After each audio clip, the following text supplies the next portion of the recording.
Assalamualaikum warahmatullahi wabarakatuh. Welcome back my YouTube channel. Kembali lagi channel gua Rizal Saputra. Sebelumnya apa kabar kalian teman-teman semua? Semoga kalian semua selalu dalam keadaan sehat walafiat. Amin ya rabbal alamin. Dan tidak lupa saya ucapkan terima kasih yang sebesar-besarnya kepada teman-teman semua yang sudah mensupport channel ini dan mengklik video ini.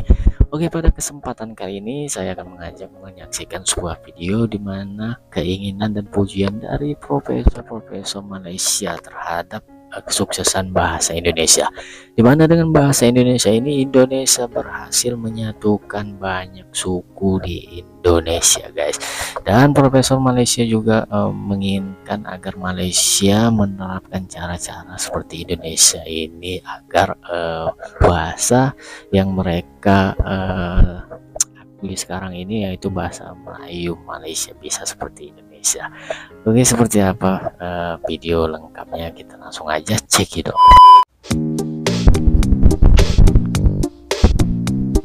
Profesor Malaysia bilang Indonesia itu penting bagi Sahabat-sahabat negaranya, semua, guys. kembali lagi di channel kami, channel berita dan informasi dalam dan luar negeri. Di video ini, admin akan mengulas tentang pandangan dan pendapat para profesor Malaysia terhadap kemajuan Indonesia dalam mengembangkan bahasa. Mereka berpendapat bahwa Indonesia itu keren dan luar biasa, karena dengan bahasa saja, Indonesia telah berhasil mempersatukan bangsa dari Sabang sampai Merauke. Tapi sebelum lanjut videonya, admin ucapkan terima kasih kepada sahabat yang telah memilih video ini sebagai pengantar istirahat kalian. Dan bagi sahabat-sahabat yang mencintai Indonesia, jangan lupa untuk dukung channel ini dengan cara like, komen dan subscribe.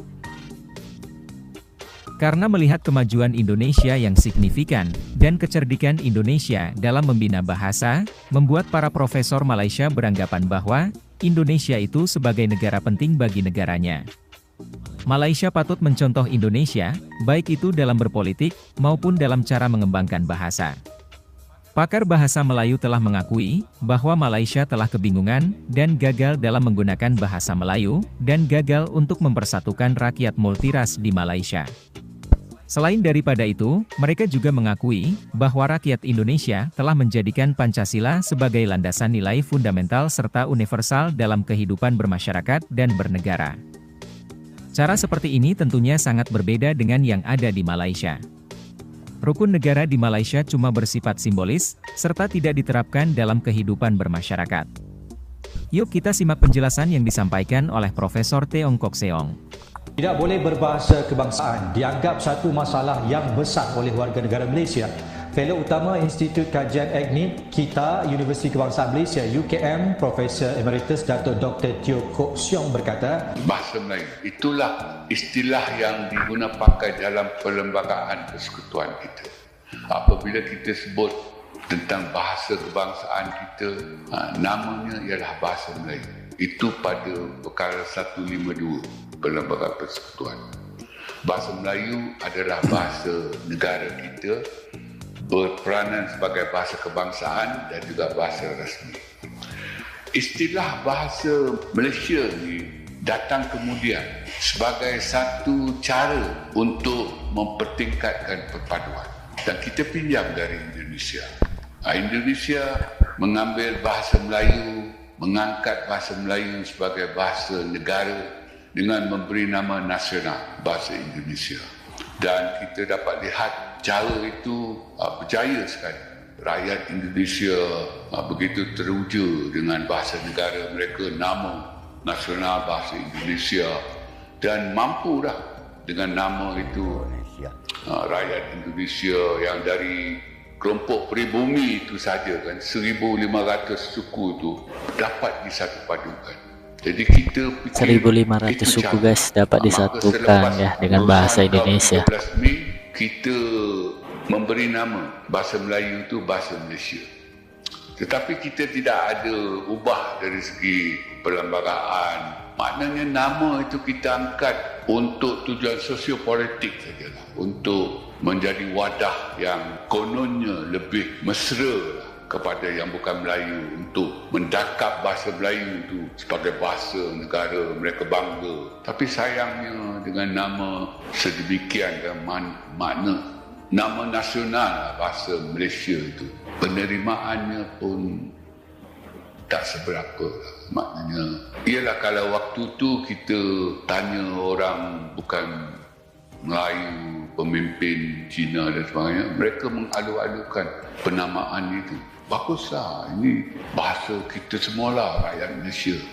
Dan sepatutnya nama bahasa Malaysia itu boleh mempertingkatkan kebanggaan terhadap bahasa Melayu itulah. Tetapi sayangnya, dia tinggal nama sajalah.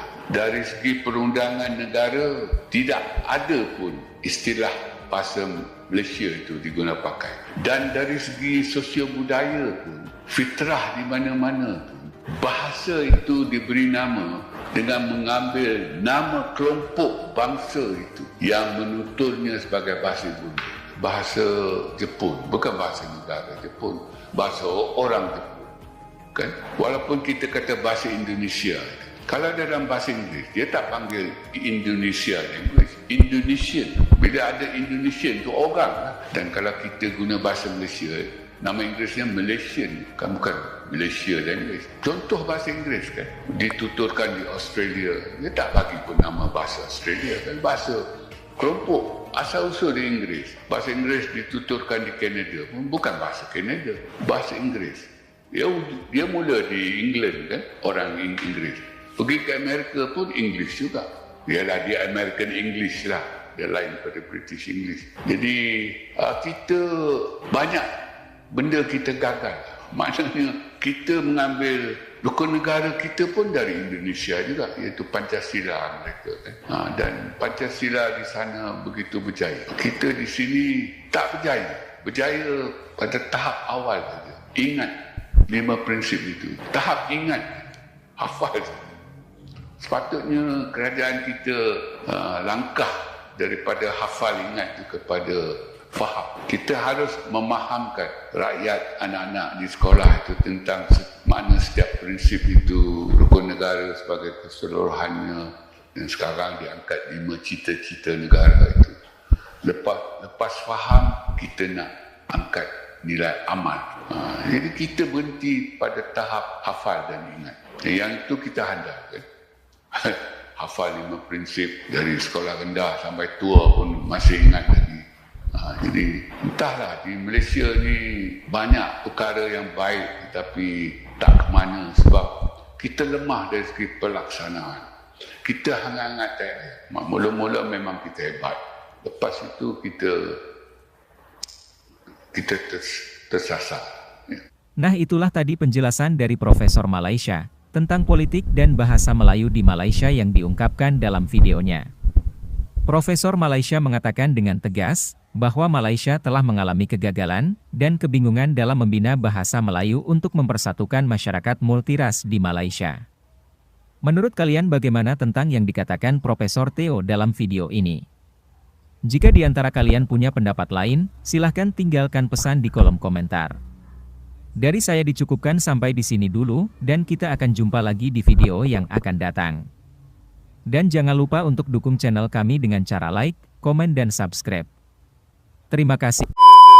Nah, itulah penjelasan dari Profesor Malaysia di mana mereka mengakui keberhasilan bahasa Indonesia dalam menyatukan banyak suku yang ada di Indonesia. Berbeda dengan Malaysia ya, di mana mereka sudah melakukan berbagai cara untuk menyatukan multiras yang ada di Malaysia, tapi gagal guys.